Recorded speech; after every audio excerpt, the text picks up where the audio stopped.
Hello again, everyone, and welcome to Distilling Venture Capital. I am your host, Bill Griesinger. Welcome back. This is another in my Unicorn Mania series, another episode.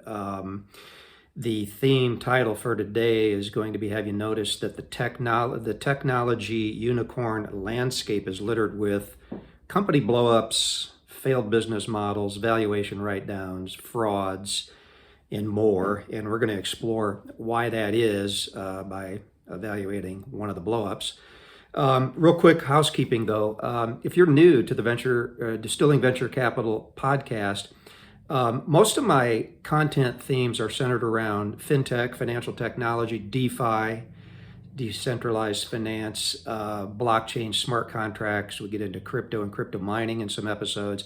And I just wanted to let you know that most of 80%, really, I got about 30 episodes out there. 80% of those are in that space with interviews with very interesting companies in the fintech and DeFi space, and also some of the investors that are investing in those spaces. So I encourage you to go back and listen to some of those episodes for some, I think you'll enjoy some interesting conversations with cutting edge fintech DeFi companies. So I wanted to mention that.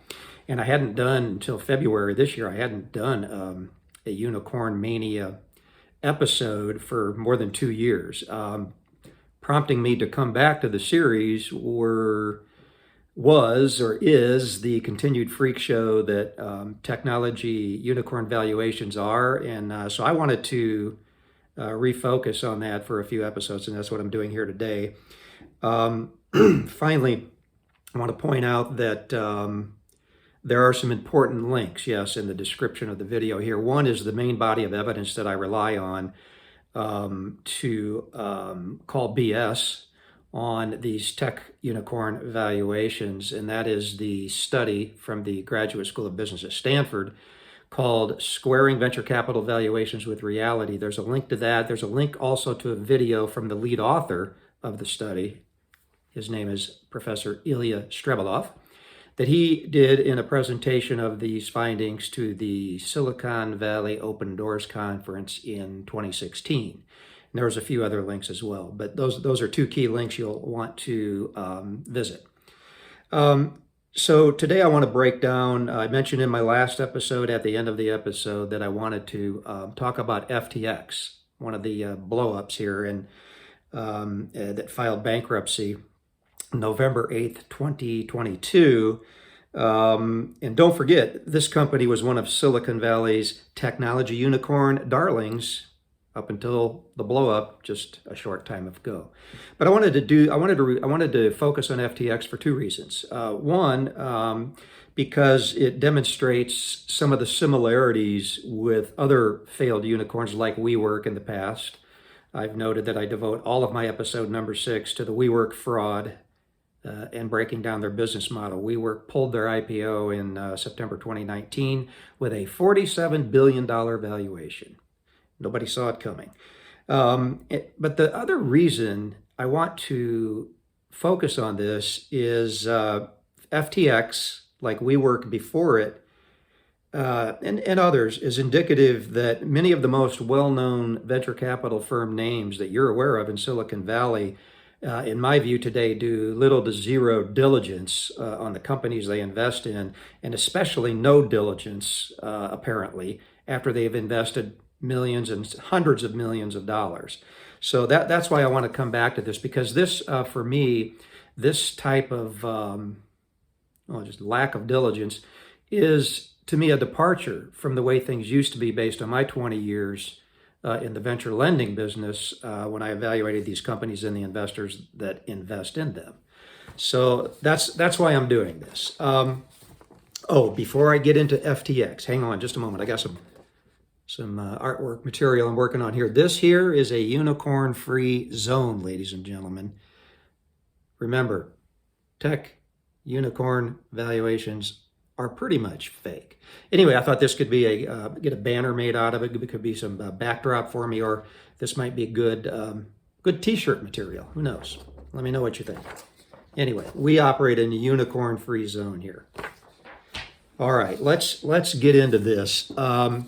So real quick background is FTX was founded in 2017 and had risen to become the number two crypto exchange globally based on volume.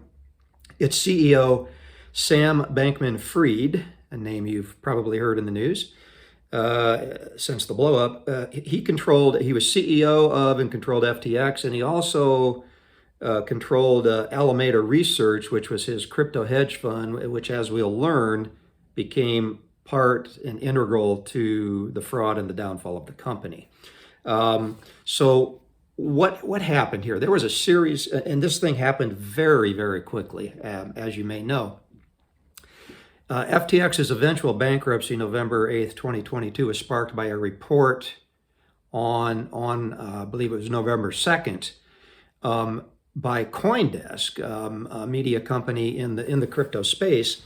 They had leaked a copy of Alameda Research, the hedge fund controlled by Sam Bankman-Fried, balance sheet. And the article reported that Alameda's assets were about 14.6 billion, but they were probably 40% dependent on FTX's exchange token, the homegrown token called FTT, including some loans to Alameda Research sparked by FTT, or collateralized by FTT, sorry. This news on the Alameda balance sheet, leaked by CoinDesk, prompted Binance, the number one cryptocurrency exchange by volume globally, to announce that it was selling off 500 million of its worth of its FTT token, which it had acquired earlier as an early investor in FTX. So a few days, and then the leaking of this by CoinDesk prompted the Alameda Research CEO, a young lady named Caroline Ellison, on November 6th, and Sam Bankman-Fried together to focusing on the CoinDesk story to announce that they were just unfounded rumors, balance sheet's fine, the assets were fine. So in the final days, so that was the Alameda Research, and it gave people pause as to what does the FTX balance sheet actually look like. Well, interestingly enough, in the final days before FTX declared bankruptcy, Sam Bankman-Fried now attempted a final emergency fundraising to restore stability. After Binance pulled out 500 million of its tokens, and user funds were being withdrawn from the exchange. The balance sheet he sent around to his prospective investors to try and raise this money was leaked by the Financial Times, and it revealed that the exchange had about 9 billion in liabilities while having only roughly 1 billion in liquid assets. Part of these liquid assets were 5.4 billion named less liquid, and then another 3.2 billion labeled as illiquid. This balance sheet was a train wreck, both of them, and it was. Let me go to some notes I had on that. There's another. So before FTX blew up, it was recording another token, not its homegrown token, FTT, but another token called Serum, SERUM. That was related to a protocol for decentralized finance to bring more speed and lower the transaction costs, and it was run on the Solana blockchain. They valued those at over 5 billion. But I'm digressing here just a little bit. The balance sheet of FTX, if you can call it that, was bad, really, really bad. How bad? I'm going to refer you, and I utilize this piece, I'm going to refer you to a piece, an article written by Matt Levine, who's a very talented Bloomberg opinion writer. And I'll try to include a link in that, and it was what was particularly, he breaks it all down in a very voluminous article. But what's particularly impressive about his analysis is it was published on November 14th. So we had these balance sheets being leaked on November 2nd, November 6th, 2022, bankruptcy filing on November 8th, and he's putting this article together, and the whole FTX debacle and implosion and bankruptcy was happening in real time. And so he does a very, very good job of pointing out the badness and the train wreck that the FTX and Alameda balance sheets were. And oh, by the way, I pulled this tidbit from Matt Levine's article. The FTX bankruptcy filing itself included 134 corporate entities. Again, where's the diligence by investors, right? So speaking of that, and I'm trying to do shorter videos here, hopefully more impactful for you. Let me circle back to the clueless, I don't know what else to call them, the clueless venture capitalists in this deal. As those who suffer from what I call unicorn mania often do, more and more of these afflicted investors, among them some of the most well-known names, like I've mentioned, that you've heard of in Silicon Valley, they piled into this fraud, and then what happened? The valuation naturally went parabolic, just like WeWork. It was visions of WeWork being repeated in my head. It's like a bad movie that keeps repeating itself. And here's a quick timeline just to give you perspective on the money that was flowing into FTX before this blow up. Okay, here's a quick timeline of equity rounds and the alleged valuations. Series B was July 2021 for $900 million, and after that round, but that was the first real outside money, by the way, FTX had raised. It had a post-money valuation of $18 billion. Then FTX did an extension of that same B round in October of 2021 raised $420 million, and now they were valued with post-money valuation of $25 billion. Then in January 2022, it raised another $400 million in its Series C preferred financing and hit a post-money valuation of $32 billion. Oh my. Okay. That's a mere 10 months, by the way. That last round was a mere 10 months before it would implode because of massive fraud. And apparently nobody saw this coming. So let's quickly recap the equity raising prowess of FTX, right?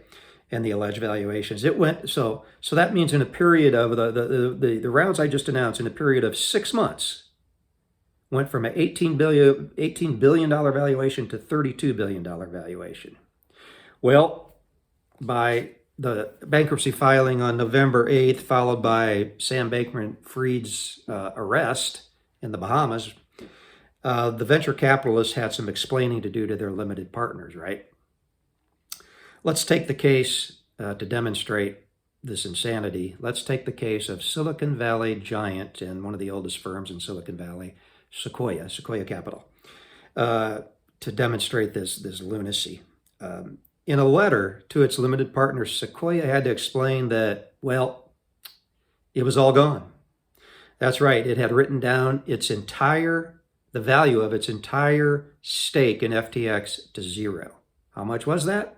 It was over $210 million. But in its letter to the LPs, Sequoia actually made this unbelievable statement. I just simply couldn't believe it. Quoting, they said, "We are in the business of taking risk.